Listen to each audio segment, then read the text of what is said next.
Good afternoon, my spiritual warriors. Happy Thursday. Most importantly, a healthy and blessed, safe Thursday for you and your loved ones. I come to you today with a message that I would like to share with you. And this message, I am entitling it, Making Peace with Their Last Words. Making peace with their last words. And you must be asking yourself, what in the world does that mean? What does he mean by that? Well, let me explain the best way I can, and hopefully this makes sense to you. Quite quickly, if you haven't subscribed to my channel, please do so now so you don't miss any of my videos. Hit like, and I would love to hear your comments on this particular video. Share it and tell your friends about it. So, making peace with their last words. This message has been ringing in my ear since last night. And what Spirit means by that is the following. It is unimaginable the amount of people that for years have been haunted by the words spoken by a loved ones before they passed away. The things that they said right before they passed away, or a couple of days before they passed away. That time period close to a person's death. Those words, that phrase, that emotion expressed have haunted people for years, sometimes even a whole lifetime. And depending on what was said and also how it was embraced by you, it could be something very positive or it could be something very negative. But even when it's positive, we have to analyze or look into deeply how those words of that loved one has played a part in our lives, in our decisions, in our way of thinking, in our way of acting, what we've chosen to do, what we have limited ourselves from doing, experiencing, etc., and etc.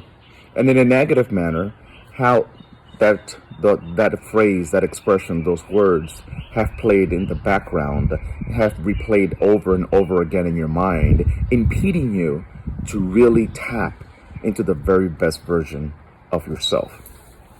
So examples. There are many people that have an issue in their heart and in their spirit with the last words that they heard their parents speak before they died, or the last time they spoke to each other before they passed away. And maybe the communication was not the best. And maybe your parent, your loved one, or your grandparent was someone who had a very restrictive mentality, a very restricted way of thinking, rigid, unfair, salty, negative, pessimistic. And that was their last impression that they left in you. You're not going to be anything ever in your life. You will never amount to anything in your life. You're always going to be stuck. You're an ugly person. You're evil. You will never be a good mom. You will never find somebody good to marry you. You will never be a good man. You are horrible. That's why I didn't want to give birth to you when I was pregnant with you. I should have aborted you. So many different things that have been said to you by loved ones.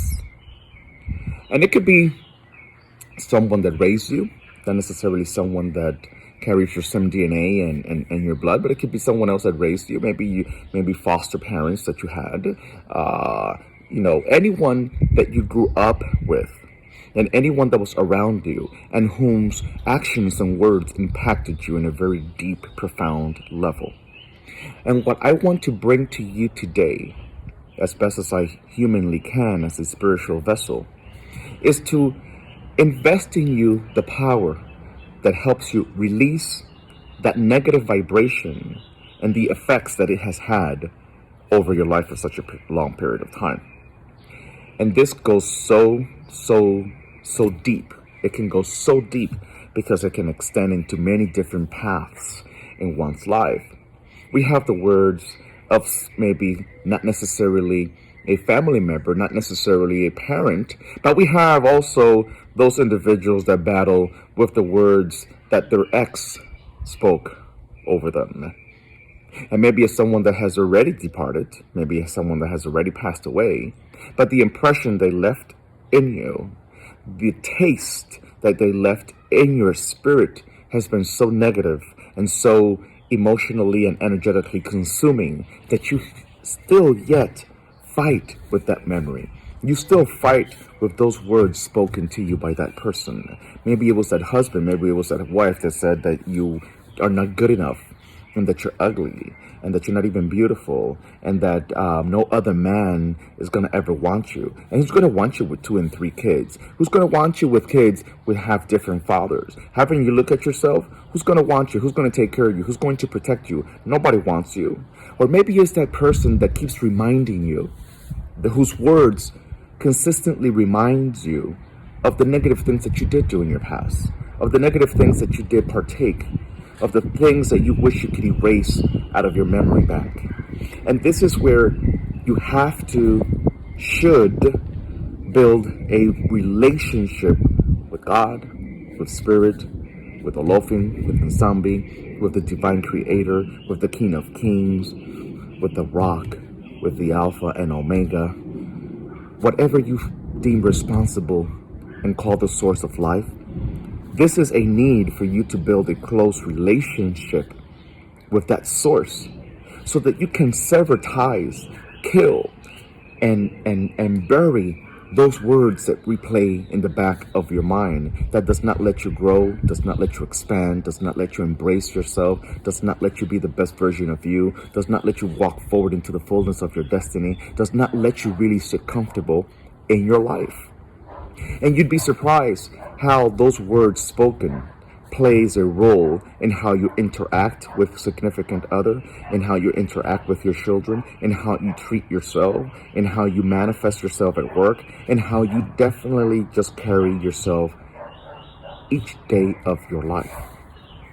So I'm here to tell you that Spirit says that it's time for you to kill that memory, that it's time for you to put that memory, those words to rest, so that they don't continue to control your actions, so that they don't continue to control your being, so that they don't continue to enslave you in your own mentality of what could be, would be, should be, but it's not, because those words spoken to you replays in the back of your brain. And which is why when negative and bad things happen, you say, it reinforces those words that were spoken to you. Thus, you giving it more power, thus allowing you to kind of sort of be tied to those words. It's like your identity, your persona, your being is tied to those words. Maybe we're speaking about a parent that you had not the best relationship with, and you became estranged from your parents. And then maybe, on and off, you would connect with your parent, but they were still that negative person, that ill-spirited individual that never saw their own light, that never saw the light, that never saved themselves from their own darkness. And maybe close to the time of their death, the one time that you and them and that parent communicated, the things that they said was just so ugly, so hurtful to your spirit, so hurtful to your soul, that it still plays in the back of your mind even when you don't want it to. Or maybe we're speaking about a sibling that you became estranged with and you didn't get along with, and you all couldn't really maintain a good, healthy relationship. And right before they passed away, they said things that were so hurtful and ugly to you. Or perhaps you never spoke to your sibling ever again in years. And when you found out that they passed away, the only memory that you have of them is those last words that were spoken. Those last words that were shared that weren't the best, that weren't lovable, weren't positive. And I'm here today to influence you and to help you make peace with that which already took place, so that you can set yourself free and be you in its totality, so that you can be wholesome, so that you can become someone that's at peace with yourself. Because at times, it could also be a scenario in which it's not what that person said to you, but it's what you said to them. And that was the last words that you all shared before they passed away.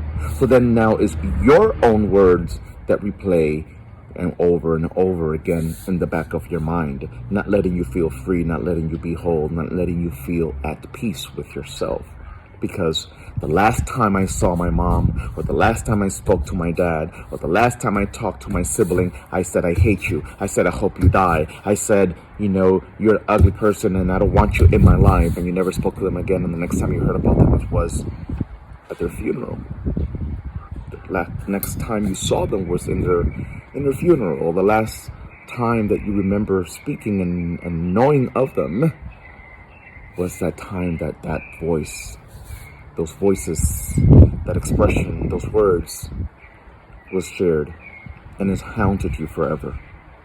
Today is the day that you set yourself free from that memory. Today is the day that you put that to rest. Today is the day that you recognize that you're much better than what you were told, that you're much better than your parents said you would be, that you're much better than that ex said you would be, that you are lovable, that you are someone worthy of love and acceptance and growth, that you are someone that can reach your highest potential and surpass it, that you are someone that have been born with a divine blessing.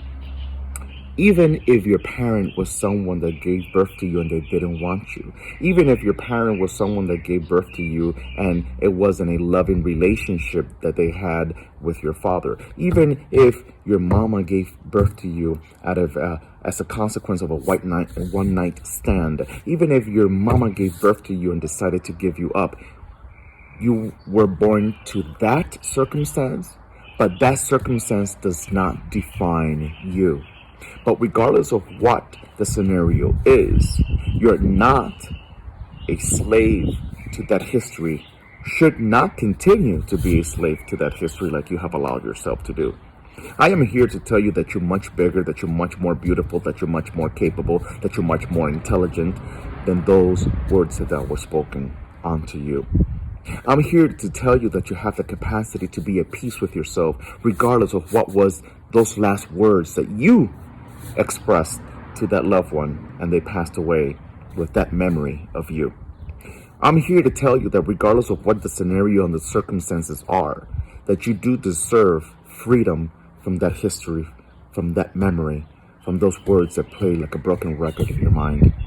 This is the moment for you to take control and take charge, building a closer relationship to your inner spirit, to your spirit guide, to your guardian angel, to your Ori, which is, in Yoruba, Ori sits at the top of our head, and it's probably can be considered also our crown chakra for New Age practitioners. And Ori is governed by the Creator, is governed by Eledami, is governed by Obatala, is governed by the source.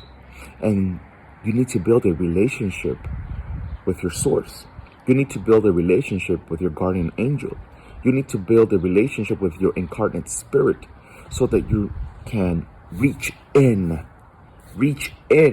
to the best part of you that's still hidden, that's dormant, that's been set aside, that's been kept in the dark, that's been restricted, that's been ignored, that hasn't been healed, and hasn't been saved. This is your time for you to say, perhaps light a candle, and say to that deceased loved one, I forgive you. I forgive you for those ugly words that you said to me, that I have allowed for it to haunt me for my whole entire life. I forgive you. And then ultimately forgive yourself for allowing yourself to be enslaved by those words.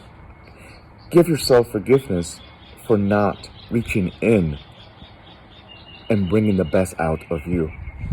Forgive yourself if you were the one that said the nasty words, the ugly words, the unthinkable to that loved one before they died. Because this is where we make peace with ugly words that were spoken to us, or we spoke, and it just doesn't sit well within our spirit, and it's haunted us for a very long time. But this also goes, because remember, A little while ago, I said it could be positive and it could be negative, right? I spoke about the negative, now I'm going to speak about the positive. Sometimes that loved one that loved you to death and you loved them to death and you miss them so much, and each day you think about them, it just breaks your heart because you want them here with you. And you have restricted your life, you've been so hard on yourself, you've been critical, self-critical, you've criticized yourself in ways that, are not healthy. Because the one thing that parent wanted was for you to be your very best, but maybe the words that they spoke to you gave you a sense of responsibility that you have killed yourself to honor, and because of your own personal circumstances and setbacks and trials and tribulations and challenges, you haven't been able to honor their word. Or what Spirit tells me right now is not just honor their word, but a promise that you made to them. A promise that they made you make to them too as well. It goes there as well. Promise me that you're going to finish school. Promise me that you're going to marry such and such person. Promise me that you're going to take care of the family business. Promise me this. Promise me that. And you've killed yourself to honor that promise while still not being happy. You've killed yourself to honor that promise that you made to your mom, that promise that you made to dad, that promise that you made to grandma or grandpa. But you have not been able to find happiness within that promise. You have complied with the promise, or you have done your best to try to complete that promise, but you have yet to feel happy within yourself because you're living a life based on a promise you made, but you're not living the life that you've been called to live. There's a big difference, my beloved spiritual warriors. There's a big difference between living a life based on a promise and satisfying that promise and still not finding yourself, still not feeling complete, still not feeling whole, still not really reaching your highest maximum level of happiness. And this is the day where Spirit gives you permission to decide and say, you know what, I married you because I promised my mom that I would marry you. She thought that you were the best man for me. And over the years, I know that that's not true. That's what she thought, because she really didn't know you like I know you now 20 years in, like I know you now 10 years in, like I know you now 7 years later. She does not know this. She didn't know this when she was breathing, but she knows this now as a spirit. And you should not continue to be enslaved in a marriage or in a situation that doesn't honor you, that doesn't represent you, that doesn't protect you, that doesn't save you, that doesn't keep you safe, because you made that promise to that parent or to that grandparent. That's a big one. Or you're handling a business that just makes you tired, a business, a family business that just sucks the life out of you, a family business that just does not make you feel happy about your life. And the only reason why you're taking care of this business is because it's a family business, and this is the promise that you made to dad, and this is the promise that you made to grandpa. Or maybe you sold that business and you feel guilty because the promise that you made to your grandfather, the promise that you made to your dad, was that you were going to take care of this business, but this business got the best of you and you gave in and you sold it. And each day you feel emotionally, internally guilty for having sold that business, and you feel like you have failed them. You feel like you have failed them. I'm here to tell you that they know your truth and that they're not condemning you, and that deceased loved one is not cursing you for you haven't sold that business or haven't made the decision that you had to make in order for you to be happy today. I'm here to tell you that it is time to make peace with those last spoken words. It's time to kill the negative words that were spoken to you by that loved one. It's time to kill those words that you spoke to that loved one if they were negative before they passed away. It's time to kill that memory, that last encounter, those last words that have been consuming you and have been sucking you dry, my beloved spiritual warriors. It's time to set yourself free. And this comes with the relationship that you build with your inner spirit. This comes with the connection that you build with the Creator. And this comes with self-acceptance. Accepting who you really are at the core of your being. With no regrets, with no shame, with no doubts, and knowing that you are loved and protected by the divine, that you are loved and protected by your spirit guides, that you are loved and protected by your guardian angel, that you are loved and protected by your ancestors. And I love you too. If this video made any sense to you, if you understand what Spirit is sharing with you today, if you know of a story of someone's life and this makes sense to you, leave a comment. I'd like to know. Share this video, hit like, because we are in this all together. Let's support one another. May the heavens, may your ancestors, your guardian angel, and all energies connected to the divine always guide you and protect you. Hoy, mañana y siempre. Today, tomorrow, and always. Many blessings to you, my beloved spiritual warriors.